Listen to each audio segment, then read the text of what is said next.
In this video demonstration, I'm going to show you how to make a beautiful card using the JND540 postage quilt, where we're using the frame maker die in a slightly different way. So we've got this beautiful postage edge, this beautiful matching postage edge in the center.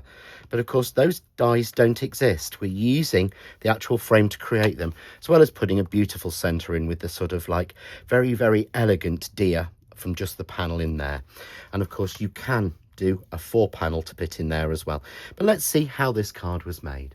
So to make this beautiful multi-layered card, we're going to use the inserts and the center sections from the JND540 postage quilt. And it's going to enable us to show how we can use the frame maker dies, certainly the patterned ones, in a slightly more clever way. So I'm going to actually start with just a piece of our coconut white card. And I just want to cut the frame maker.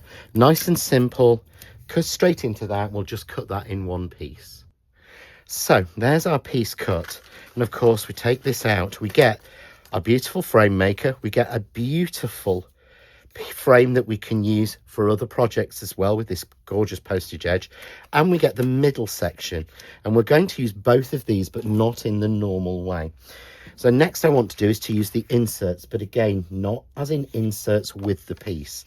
So I'm simply going to take each of the 4 inserts, and to start with, you want to connect these using your Craft Artist low-tack tape at each corner. Don't try and get them onto the card in the right place first.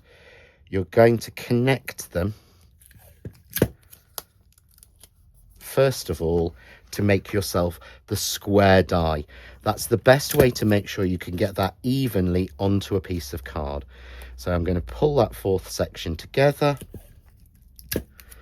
So I've then got my square die. I'm then placing that onto a piece, again, of coconut white card that I've cut to 5.5 by 5.5 inches. We simply tape that down, and tape that down well. You can cut this on multiple occasions once you've got it taped together like this, and you want to run that through and cut that. So here our piece is cut. I'm just going to take my inserts off, but you see what I mean now. That's all set to be used again as a second die, or to be used again for a second cut, should I say. And then you simply need to release all of the pieces out, which all of the little bits will come out. To speed this up, I've done that. And I've just spray glued this down onto a piece of a dark sort of forest green. I think this is the Christmas Green Essential card, cut to the same size to give me that perfect background or border. So this is where we're going to be using our frame in a different way, because obviously we pop our frame on top, we cover our pattern. But if we put our frame underneath, we get a perfect, beautiful layer and a square layer that fits in the middle. So I'm going to bring in a little piece of red cut to 4 inches to match that one, and of course a piece of red cut to 6 inches to match the red piece. And I've put that somewhere silly. There we go.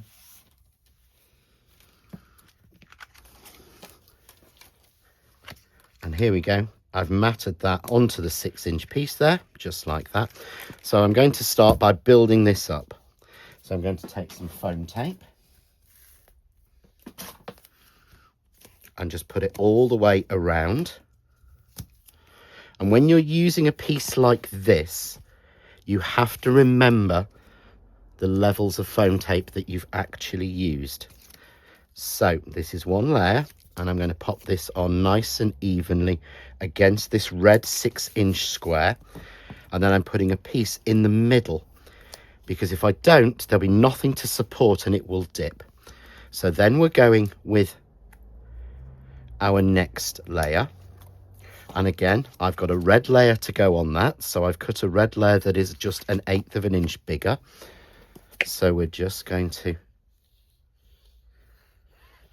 use again a wet glue onto there, and we're just going to pop that one on so you can see there we get that beautiful framed edge. And we don't need to put any foam tape or anything between these layers, because we've got the colours holding them separately. So I'm now going to reveal the tape there, and we'll pop that one on. Perfect. And then of course I want to do something with the centre, so I'm going to use this centre panel. So I'm going to just take, and this time I think I'm going to have the Stag again. So I'm going to take the Stag, tape it down, and we'll cut that from the centre. So I've cut the Stag from the centre. So we'll just take, again, our waste pieces out of here just to show you. Love this design of Stag. I think he's absolutely stunning. And there we have our Stag. And what I've done in the piece here is I've added a piece of green on the back with some of our double-sided adhesive, put some of the beautiful crystal snow on there to give that beautiful glittery shine, and used a little red gem for the centre for his nose. So this is then going to go onto our piece of red. And it's a very traditional Christmas card colour scheme. And again, a little bit of foam tape because we're going down a level. Using my titanium coated scissors so that I don't get the glue stuck everywhere.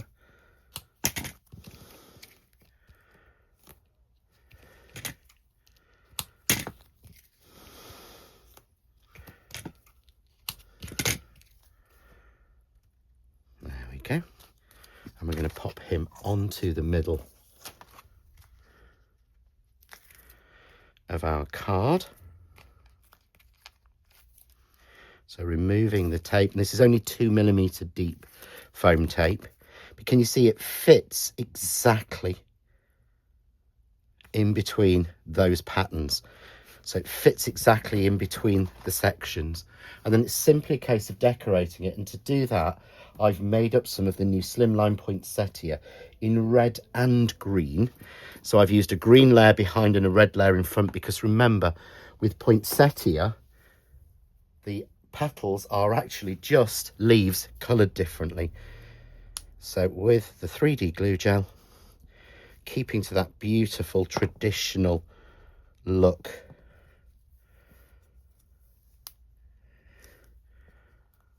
I'm just going to highlight each individual side at the top and the bottom.